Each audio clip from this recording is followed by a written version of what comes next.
Hello everyone, my name is Hemant and you are watching Crediwealth. और Crediwealth की हमारी technical analysis series को आगे बढ़ाते हुए आज मैंने जो स्टॉक इंट्राडे ट्रेडिंग के लिए जो सेलेक्ट किया है, इसका नाम है HCL टेक्नोलॉजीज लिमिटेड। और स्टॉक को सेलेक्ट करने के पीछे का लॉजिक मैं आपको इस वीडियो में एक्सप्लेन करूंगा। साथ ही हम इस वीडियो के एंड में जो हमने स्टॉक कल इंट्राडे ट्रेडिंग के लिए सेलेक्ट किया था और किस तरीके से उसने आज परफॉर्म किया है, हम उसके बारे में भी बात करेंगे। देखिए, सबसे पहले यहाँ पर HCL टेक्नोलॉजीज को सेलेक्ट करने के पीछे का जो लॉजिक है वो बहुत ज्यादा क्लियर आपको समझ में आ रहा है कि हम यहाँ पर एक बहुत अच्छे सपोर्ट पॉइंट के पास रुके हुए हैं। और अगर आप इसको ध्यान से देखेंगे और इस लाइन को, जो मैंने लाइन यहाँ पर प्लॉट की, अगर आप इसको यहाँ पर एक्सटेंड कर देंगे तो आपको समझ में आएगा कि ये एक स्विंग बहुत इंपॉर्टेंट स्विंग था। क्योंकि आप देख सकते हैं यहाँ पर एक गैप डाउन थी और गैप डाउन के बाद एक रेंज में एंटर करने के बाद स्टॉक ने ऊपर की डायरेक्शन का हमें ब्रेकआउट दिया था, जहां पर वो अपने प्रीवियस स्विंग से रिजेक्शन खाने के बाद वापस से नीचे की तरफ आया।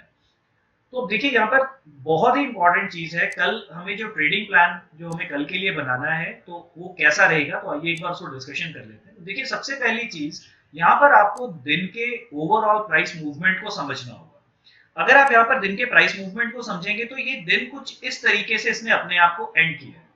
तो देखिए, यहाँ से पॉसिबिलिटीज क्या हो सकती हैं। तो देखिए, सबसे पहली पॉसिबिलिटी तो ये हो सकती है कि जो हमें ये मार्केट के लास्ट, जिसे मैं कहूंगा कि one one and half hour का जो मोमेंटम हमें दिखा है, वो मोमेंटम कल प्राइस हो सकता है कल कंटिन्यू करे और अपने इस इमीडिएट रेजिस्टेंस को, जो कि प्रीवियस डे जो आज के दिन का हाई है, प्राइस उसके पास हमें ट्रेड करता हुआ दिखाई दे। This can be our possibility number one. Second possibility would be कि प्राइस यहां से वापस नीचे की डायरेक्शन में आए और फिर से इसी लेवल से रिजेक्शन खाए एंड देन फिर उसके बाद हमें ट्रेड करने की विंडो प्रोवाइड करे। This is your condition number to.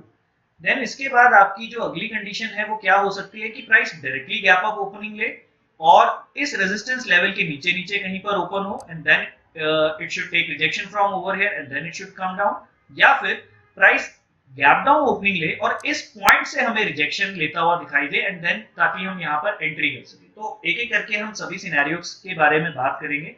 देखिए, एक चीज तो क्लियर है कि ये बहुत ही स्ट्रॉन्ग सपोर्ट की तरह 1067 रुपीज का जो लेवल है वो एक्ट करेगा कल प्राइस के लिए। तो पर्सनली अगर आप मेरा व्यू पॉइंट जानना चाहेंगे तो कल मैं बहुत ही ज्यादा इंटरेस्टेड रहूंगा। अगर स्टॉक सपोज कीजिए फ्लैट ओपनिंग या हल्की सी गैप डाउन ओपनिंग के बाद इस लेवल के पास आता है तो मैं यहाँ पर बाय साइड का ट्रेड अटेम्प्ट करने वाला हूँ।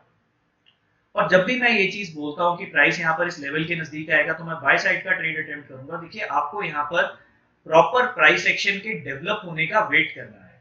मतलब जस्ट बिकॉज अगर आपको ये लग रहा है कि प्राइस यहाँ पर इस लेवल के नजदीक आ गया और आप यहाँ पर ट्रेड कर लेंगे तो ये थोड़ा सा रिस्की हो सकता है। तो हमेशा आप प्राइस एक्शन को डेवलप होने का वेट कीजिए। अगर प्राइस एक्शन प्रॉपर तरीके से डेवलप होगा तो वो आपको ट्रेडिंग अपॉर्चुनिटी प्रोवाइड करेगा ही करेगा। तो अगर प्राइस यहाँ पर इस लेवल के नजदीक आता है और यहाँ से कोई रिजेक्शन पैटर्न फॉर्म करता है, I would be interested in the buying side of the trade. मेरा जो पहला इमीडिएट टारगेट होगा, that target will be around 1088 rupees. और अगर प्राइस इसको ब्रेक करता है तो मेरा जो फाइनल टारगेट होगा वो होगा 1100 रुपीज का। दूसरी पॉसिबिलिटी क्या हो सकती है कि जो सबसे अच्छा बेस्ट ट्रेडिंग सेटअप हमें मिल सकता है, दैट वुड बी कि प्राइस गैप अप ओपनिंग ले और गैप अप ओपनिंग के बाद ये अपने इस लेवल से रिजेक्शन ले। मैं यहाँ पर शॉर्ट की डायरेक्शन के ट्रेड में इंटरेस्टेड हूँ। हालांकि उस केस में मैं अपने टारगेट इसी लेवल तक लिमिट कर दूंगा, यानी कि 1088 रुपीज तक के ही मैं प्राइस टारगेट्स रखूंगा। क्योंकि मेरे को लग रहा है जिस तरीके का इनिशियल 1 आवर में जो मोमेंटम आया है, तो प्राइस एकदम से फिर दोबारा यहाँ से नीचे नहीं गिरेगा। वो यहाँ से अपने आप को होल्ड करने की कोशिश करेगा एंड चांसेस ऐसे भी बन सकते हैं कि ये शायद यहाँ से फिर ऊपर की डायरेक्शन में मूव कर जाए। So this will be our scenario number two. अब अगर सपोज कीजिए कि प्राइस फ्लैट ओपनिंग लेता है तो फ्लैट ओपनिंग के केस में अगर प्राइस ऊपर की डायरेक्शन में मूव करता है तो मैं वहां पर देखना चाहूंगा कि किस, अगर मेरे को रिस्क रिवॉर्ड एक प्रॉपर मिला, definitely I would like to enter into the buy side of the trade. But again उस केस में भी मेरे जो टारगेट्स रहेंगे 1100 रुपीज के रहेंगे। और अगर फ्लैट ओपनिंग के बाद प्राइस नीचे की डायरेक्शन में आता है तो मैं वहां पर ट्रेड नहीं करूंगा। मैं चुपचाप यहाँ पर वेट करूंगा, प्राइस को आने दूंगा इस लेवल के नजदीक और अगर यहाँ पर मुझे कोई पॉजिटिव प्राइस एक्शन बिल्ड होता हुआ दिखाई दिया तो मैं यहाँ पर एंट्री करूंगा। तो हर कंडीशन में आप देखेंगे कि जिस तरीके की प्राइस मूवमेंट आज दिन में HCL टेक्नोलॉजीज ने क्रिएट की है, तो हमें इधर एट द टॉप और at the bottom best trading opportunities मिलेंगी, क्योंकि हमारा जो रिस्क रिवॉर्ड रहेगा वो यहीं पर सबसे बेस्ट बैठेगा। सो आइए ये भी देख लेते हैं कि जो हमने स्टॉक कल ट्रेडिंग के लिए सेलेक्ट किया था उसने आज कैसी परफॉर्मेंस की है। तो देखिए, यहाँ पर अगर आप देखेंगे तो as per are plan price ने नीचे की डायरेक्शन में ही मूवमेंट दी है। हालांकि हम थोड़े से बड़े टारगेट एक्सपेक्ट कर रहे थे, लेकिन वो टारगेट्स डे में अचीव नहीं हुए। और अगर आप इस दिन को देखेंगे तो बहुत ही ज्यादा वॉलेटाइल रहा। इनफैक्ट आज पूरी की पूरी मार्केट बहुत ज्यादा वॉलेटाइल रही। तो मैं पर्सनली यहाँ पर आपके साथ कुछ लर्निंग जो है वो मैं आज के दिन के लिए शेयर करना चाहता हूँ। तो देखिए, सबसे पहली चीज तो आज यहाँ पर किसी भी तरीके से कोई कन्विंसिंग सेटअप क्रिएट नहीं हुआ। रीजन देखिए, मैंने कल की वीडियो में ये कहा था कि अगर ये स्टॉक हमें इस लेवल के आसपास मिले और यहाँ से रिजेक्शन पैटर्न फॉर्म करे तो that is going to be our best trade. लेकिन प्राइस ने फ्लैट ओपनिंग के बाद ऐसा कुछ नहीं करा। इनफैक्ट पहले 15 मिनट की अगर आप प्राइस मूवमेंट देखेंगे तो बहुत ही वॉलेटाइल एक डोजी कैंडलस्टिक की फॉर्मेशन हुई। देन हमारा जो दूसरा जो प्लान था, दैट प्लान वाज कि अगर प्राइस फ्लैट ओपनिंग लेता है और प्रीवियस डे के लो को अगर ये ब्रेक करता है तो भी हम शॉर्ट का ट्रेड लेंगे। तो अगर आप यहाँ पर देखेंगे तो ये कैंडल की जो फॉर्मेशन है, ये फॉर्मेशन भी बहुत ज्यादा कन्विंसिंग नहीं है। एंड देन उसके बाद आप देख सकते हैं क्या हुआ, काफी वीक कैंडल्स बना करके प्राइस नीचे आया। और यहाँ पर स्पेशली इन दो कैंडल्स को अगर आप ध्यान से देखें, तो एक बार मैं चार्ट जूम इन कर देता हूँ।